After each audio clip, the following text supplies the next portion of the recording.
Hello and welcome to TL Physics, and today I'm going to talk about other types of telescopes and collecting power.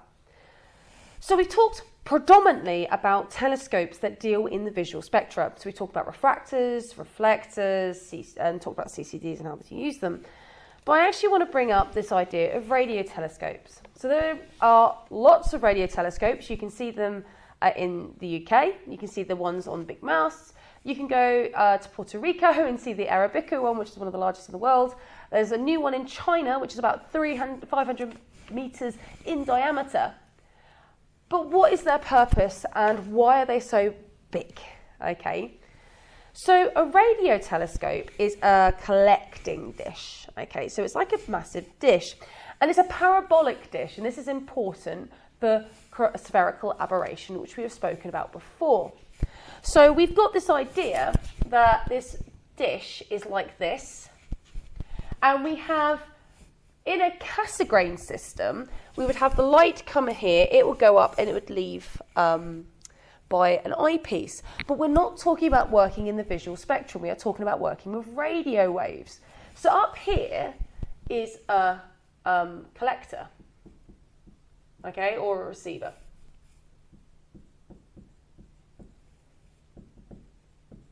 And what happens is the radio waves will come down here and they'll be focused at this point, which is at the principal focus. So it'll come down.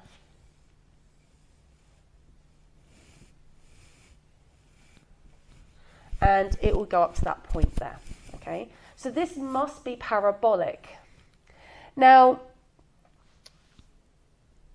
when we're actually talking about this, when the information gets in here, we can actually use the idea, this is technically, this opening here is the aperture of the telescope.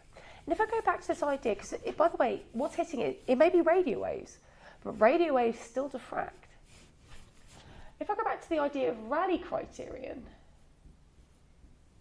okay, because radio waves are so big, okay, so radio waves are so big, to get a small Rayleigh criterion, to get a small resolving power, so we're talking about going far away, looking as far away as possible. Because remember, the Rayleigh criterion is the minimum angle I can see. The smaller this number, the further away and closer together I can distinguish two objects. So just to remind you, if these were my stars, this angle is my resolving power, which is related to my Rayleigh criterion. If my Rayleigh criterion, if this angle here is smaller than my Rayleigh criterion, it will be blurry. Now, for radio waves, which has a very big wavelength, we're talking about from 10 centimeters to a kilometer, to be able to make this Rayleigh criterion as small as possible, I've got to have a huge dish. Okay? So to make the Rayleigh criterion, to make theta as small as possible,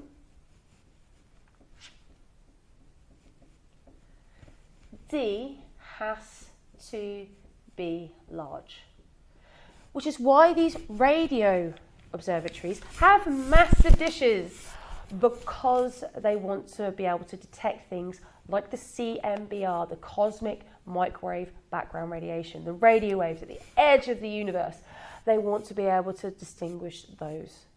Okay? Now, collecting power is about how much photons of any wavelength I am able to collect. And of course, that is related to my surface area. So I know the amount of photons, or the power I'm going to receive, is proportional to my surface area. Okay? So power is proportional to this, what this is the surface area of a sphere. Okay? So we're going to imagine that this curving here, we're going to say it's spherical. Okay? So it's parabolic. So if we took the surface over there, we will end up with 4 pi r squared, which power is proportional 2r, 2r equals d, okay, so r is d over 2. So if I just bung that in there, I'll put d over 2 squared, I end up with 4 pi d squared over 4.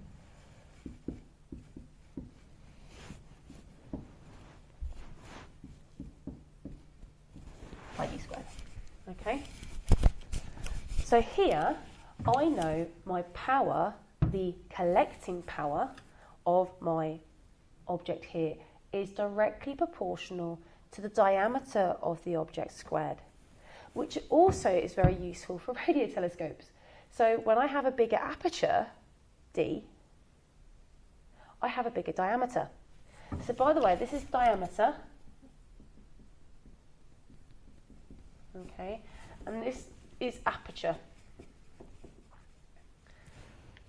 Now, in the case of a parabolic dish or a radio telescope, those two are the same thing, but the aperture, the opening, is exactly the same as the diameter of the dish. So, if I get a bigger telescope, I not only can see further away, but I can get more information on it. So that is the idea of a radio telescope, and using the Rayleigh criterion and this idea of collecting power to work it out. Now, there are other types of telescope that we use, okay, so we have other reflectors, you have Hubble, etc. But the important part you need to really understand about other telescopes is, of course, where we put them. Now, humans have polluted the night sky with light, and that is just an effect of industry. Now, this means that when we are doing ground-based observations, to be able to ignore the effect of the human's effect on the actual night sky, we have to go very high up. So you find a lot of telescopes tend to be on very high mountains, like the one in Tenerife, there's a couple in Hawaii, I think there's one in Peru as well. Okay, so telescopes tend to be very high up, so not to be affected by any human light pollution or any other interference that humans can do. Okay.